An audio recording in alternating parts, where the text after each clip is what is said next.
Multiple Mississippians could have been exposed to measles last week. Thanks for joining us tonight at 10.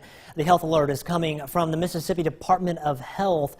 State health officials say a contagious case of measles traveled from Tennessee through Mississippi between April 9th and April 11th. Now they're asking people who visited these following areas to contact them. We're talking about the Subway Circle K on Highway 11 in Hattiesburg. If you visited there between 2 p.m. to 4 p.m. on April 9th. Also the Raising Cane's in Hattiesburg. If you visited that location between 10 p.m. to 11 p.m. on April 11th. The health department is actively investigating those areas and have notified most people that possibly came in contact with the person. Switching gears now, time to get a first look at our forecast with Chief Meteorologist Keith Gibson. Keith, a lot quieter but also much cooler out there tonight. It's like winter out there with some clouds, scattered showers, temperatures in the 40s, mid-40s right now across our region. We still have some rain. The greatest concentration north of Columbus in and around Tupelo. This is still with us now. We have extensive cloud cover, but the back edge of all of this is here right along the Mississippi River. And notice this will continue to swirl back to the northeast. So the rest of tonight, basically a washout here in some spots, but those showers will tend to dwindle. Just cool and damp, low and mid-40s. Showers continue. Some of those clouds may linger initially in the morning, but don't freak out. We are looking at developing sunshine. A cool day for us, a tad bit breezy, winds from the northwest 10 to 20, but highs in the mid-60s. It will be much better than today. The full forecast coming up. In Lamar County, Alabama, a couple who just moved into their home is thankful to be alive after storms tear through, leaving a trail of destruction. Those storms wreaked havoc across the Twin States. Our Quentin Smith, he speaks with those new homeowners today. So Quentin, when did this family move into their home? Scott, they moved in at the beginning of this month. This marks the first home the couple has ever owned, and though they're heartbroken to see it destroyed, they're still grateful tonight because they know things could have been much worse. And you see my pillow and my blanket right there where I would have been. It was in this bed where Michelle Jones was lying down just minutes before the storm came Thursday night. I'm just thankful to God because I was laying right where this tree just fell just minutes before it happened. She's talking about this enormous tree that was uprooted and fell right on top of her home. As the storm was getting closer, without thinking, Jones got out of bed and went into the back room, not knowing what was about to happen. I had just got up to go check on my husband in the bedroom because I was laying in the living room, and when I got up, the power went out, limbs fell on the trailer, and all I had time to say was, "Jeff, I'm scared." And we heard a small boom and then a big boom, and walked down the hallway and we saw the tree right here. It's a sight Jones says she'll never forget. At first I was kind of worried about my stuff. I said, my stuff, my china cabinet, my TV. But then my husband, he looked over at me and he said, "Just be glad we're not taking you to the morgue because you were just laying right there where that tree was sitting, right there where that tree's across your bed. It was just right there." It took the couple over a decade to move into their first home, but only took a matter of minutes before Mother Nature rained on their parade. Just got settled in and I hadn't even unpacked boxes yet. Though the home is a total loss, there was one item in the house that was never touched or damaged during this storm. I had an angel and a cross with some doves on it that was on top of my china cabinet. And the angel had fell, but the cross with the doves was still standing on top of the china cabinet. Jones says she's always been a woman of strong faith, but after this storm, her faith got a little bit stronger, and she's now more appreciative of everyday life. God is awesome. God is good. And He's the reason why I'm standing here right now. Now, Jones says they do plan to rebuild, but for right now, they're going to stay with family members until they can get back on their feet. Scott? Her story just gives me chills. Thank you very much for that report, Quentin. In Pickens County, they're also cleaning up after last night's storms. This is a look in Aliceville. Snapped power lines, torn roofs, and trees toppled over. Some of that debris even landing on top of homes with people inside. Well, the shattered tin roof forced parts of downtown Aliceville to be closed until damage could be cleared away from those streets. Mayor Marva Gibson says no one was seriously injured. That's the good news there. She also says residents were prepared for the worst. We had warnings since Monday, and nobody was in town in that area at the time where the tin and all the other debris ended up at, because we had amp warning And I think everybody's at home in their safe places. Nearby Carrollton Mayor Mickey Walker helped people clean up today there in Aliceville. Last night's storm also caused damage at the Cedar Hill Animal Sanctuary there in Caledonia. Employees there are reaching out for you now for some help. Our Cash Matlock, he visits the sanctuary today. He's now back in our studio with exactly what they need. Hey, Cash. That's right, Scott. Well, employees say the storm blew a massive tree onto their freezer, crushing it, and that freezer contained $9,000 worth of food for the exotic animals. There was a big loud thunderclap, and at the same time a boom, and that tree just went down. Nancy Gushwintner is spending her day picking up after Thursday's storm. She runs an animal sanctuary that houses exotic animals. In fact, the compound is home to 14 tigers, 2 lions, and 3 bobcats. It basically pancaked our freezer, and in that freezer we house all of the meat that we feed for our exotics. Nancy says the exotic animals eat over 120 pounds of meat a day, and with the freezer out of commission, they only have enough food for the next 4 days. We've already reached out on Facebook asking for donations, anything possible, just, freezers, meat. Employees say the financial blow has taken a toll on the facility. Taking a hit of like $9,000 is a big deal to us. We get no grants, we get no federal money. It's people like you and me who, donate and help us care about these animals that nobody else did. And the main goal of the sanctuary is to help animals in need. These animals have all had pretty bad lives, and we are a true sanctuary. Well, for more information on the Cedar Hill Animal Sanctuary, you can visit our website at WCBI.com. All right, thank you very much, Cash. Well, there's a lot of coordination necessary between state and local leaders after tornado outbreaks. One of the hardest hit areas of the state yesterday was in Morton, Mississippi, where preliminary assessments indicate an EF2 tornado hit. Courtney Ann Jackson was with officials as they toured the damage today. Phones are ringing off the hook for officials in Morton today, everyone wanting to know how they can help.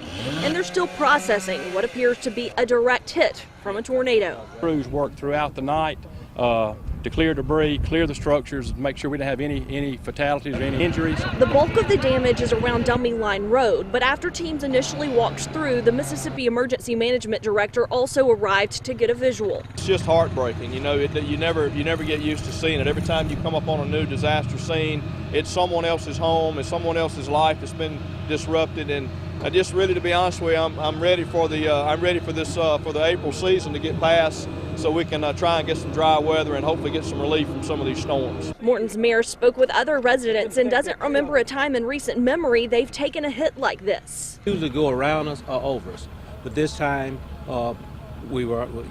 this time it got us. Logistics are being arranged to ensure the right resources are in place as they keep sifting through what's left of this neighborhood.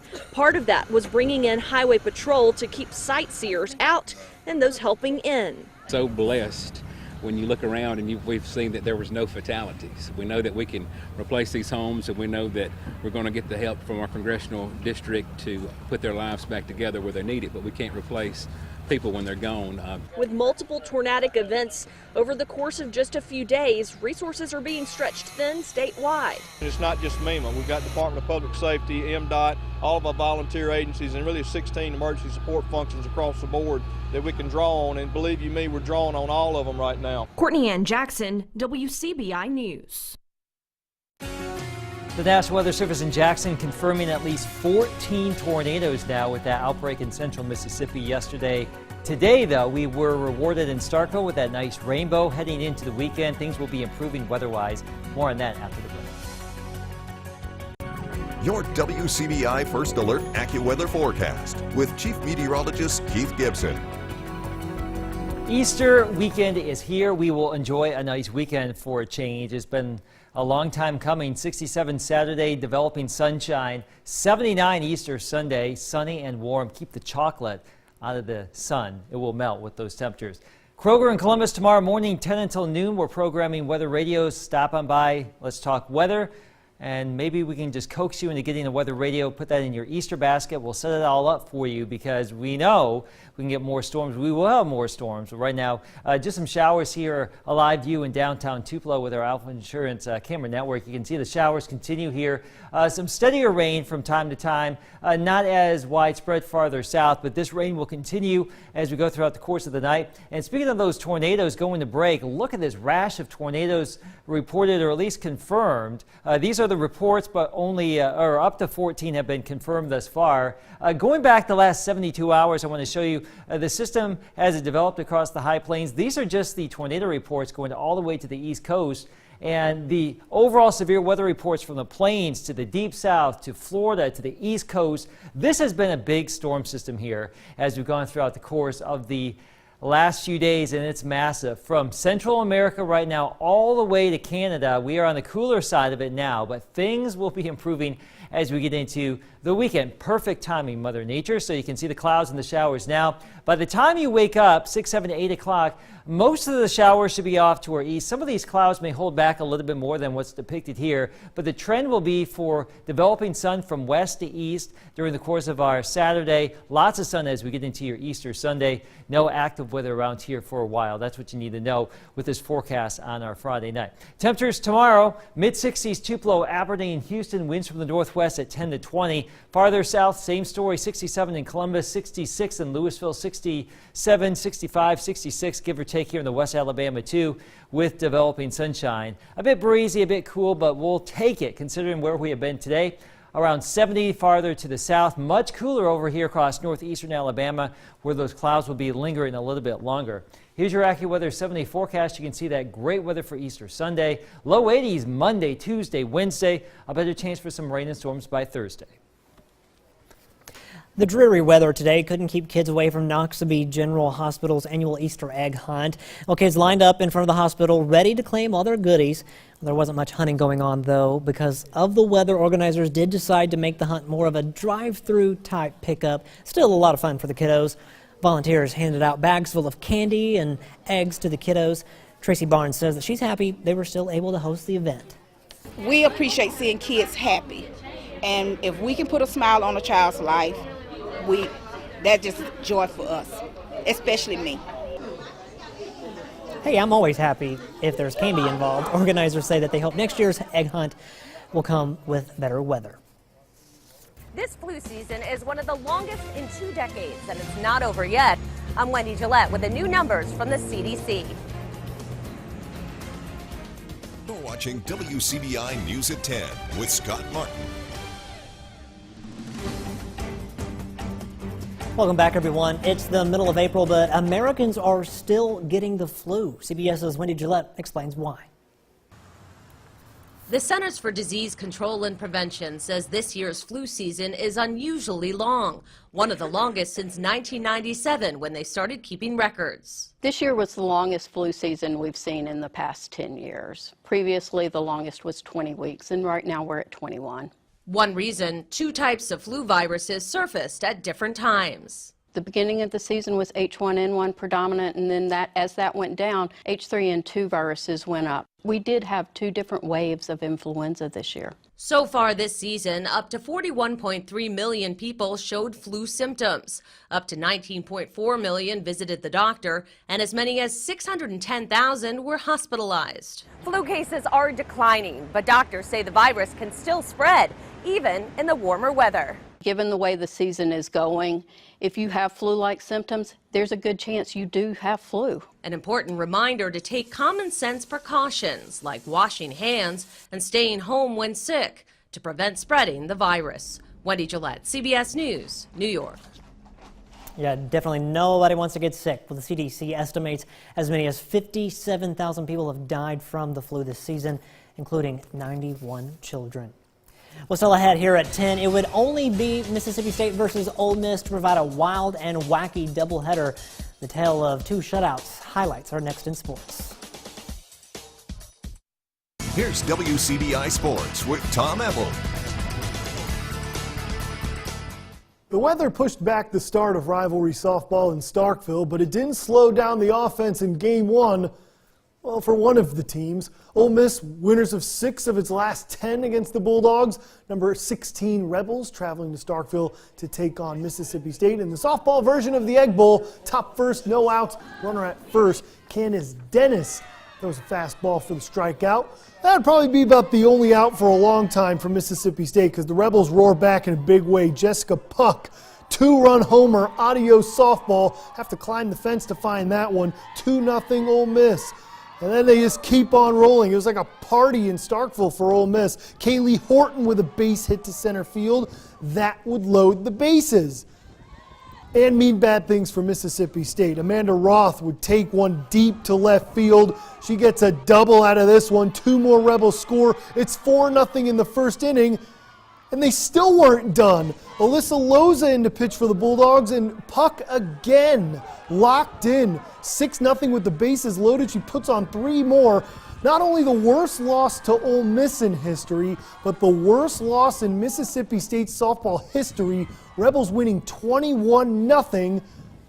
So how do you respond after losing 21-0? Well, let's find out. Game 2, Bulldogs, Rebels, run it back. Bottom first, runners at third for Faye Lalua, hits one to right field, sac fly, brings home a run for the Bulldogs, so no more shutout. Now bottom second, Dennis with a bunt, gets on first safely. Bulldogs getting some base runners. Montana Davidson, single to center, gives State 2 runners on the bags here early on. And then Sarai New hits one to left up the gut of the center field, gets it down for a base hit. That scores Dennis, and the Bulldogs take a 2-0 lead.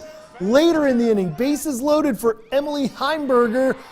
She gets one to right field. That brings home 2 runs. It's 4-0 Mississippi State, and that's all they would need. Ole Miss shuts out Mississippi State. Then Mississippi State shuts out Ole Miss 6-0. Here's reaction after the game. Wash it off, leave it behind us, and look through the windshield and look forward. And we can learn from it, but let's move on. And the girls really just did that themselves. It was credit to them. They decided that they were, we're going to just leave it in the back, leave it behind them. The offense came back and provided for us today. The defense made all the good plays, so it was easy. We just have to come back. We got to flush this game. It was a tale of 2 different games. We came out and did what we needed to do in game 1, and they did what they needed to do in game 2. I just didn't think that we showed up game 1. I don't know if we left everything from game 1 to game 2, but disappointed in just the overall effort in our team, and we just need to be better tomorrow. Tough to talk over fireworks, but this game, if you like late night baseball, well, do I have 2 games for you. Ole Miss and Auburn, this game actually heading to the top of the 9th in the Plains. Ole Miss up 4-3. Ole Miss actually got a caught stealing double play to end the 8th inning. So Rebels are trying to tie up the series after they lost last night. This game got pushed back due to rain, so it was a 4 o'clock or a 7 o'clock first pitch. So that's why it's going a little bit late. But check the updates. Games on the SEC Network Plus. 4-3 Ole Miss heading to the 9th inning. And then Mississippi State and Arkansas, well, not much good. At last check, this was the score. 12-5, Arkansas leading Mississippi State. It got out of control. Mississippi State is pushing their record for walks in a ball game. The record is 20. Mississippi State has walked 15 batters in this one. We're heading to the 9th inning in this one. It's still 12-5 Arkansas. And with a win, Arkansas would win the series unless the Bulldogs put on a ridiculous 8-run rally here in the 9th. Game 3 will be Saturday at 2 p.m. over on the SEC Network Plus. Some high school scores. The rain couldn't keep everyone on the sideline. Moorville advancing to the next round. They win game 1 15-4, then winning game 2 13-1. So the Super Troop softball team, they're off to the second round to take on Yazoo City next week. Also, Eupora gets the win 5-0 over Lake. That's their game 1 win in 2A softball. It was originally scheduled for tomorrow, Eupora against Lake at home, but it's now been rescheduled to Monday at 2 p.m. So Eupora will look to advance to the second round coming up next week. And then in 1A softball, Hamilton dominates Sacred Heart 15-0 in Game 1, 29-4 in Game 2. The Lions advances to take on Sevastopol next round. And then last but not least, heartbreaker for Tupelo. Warden Central walks them off 4-3 in Game 1. Game 2 coming up tomorrow at Tupelo at 6 p.m. That's it for sports. Let's look at your weather is next. Traffic jams are nothing unusual for Chicago commuters, but when one officer saw what was causing the backup, she couldn't believe her eyes. Here's Jeremy Roth with tonight's Take a Look at This. This Chicago area cop is understandably frustrated. There's a donkey in the middle of I-90. Yep, a donkey was loose on a highway on the city's north side. Authorities say the animal, named Dusty, escaped from its trailer. I am in the middle of the expressway with a donkey. All right, no one was injured and Dusty's owners were quickly found. Officials later tweeted the video along with a Shrek joke, because, of course, they did. This eerie video shot in Kilgore, Texas looks like something out of a sci-fi movie. But these flashing lights are actually power line transformers exploding. Multiple transformers exploded in succession, knocking out power to roughly 2,300 customers. Authorities aren't sure what exactly caused the explosions, but they quickly went to work restoring power. You know, for a good-looking dude, Game of Thrones character Jon Snow has been surprisingly dense when it comes to dating. Wait, doesn't he know she's... You know nothing, Jon Snow. You can say that again. But you know who's got mad game when it comes to thrones? This welding student from Kentucky, who along with help from his instructors built a $7,000 replica of the show's Iron Throne. He did it for his new bride. The show was one of the first things that my wife and I really bonded on. So it's a really important thing to us. Take a look at this. I'm Jeremy Roth. Have a good weekend. Night.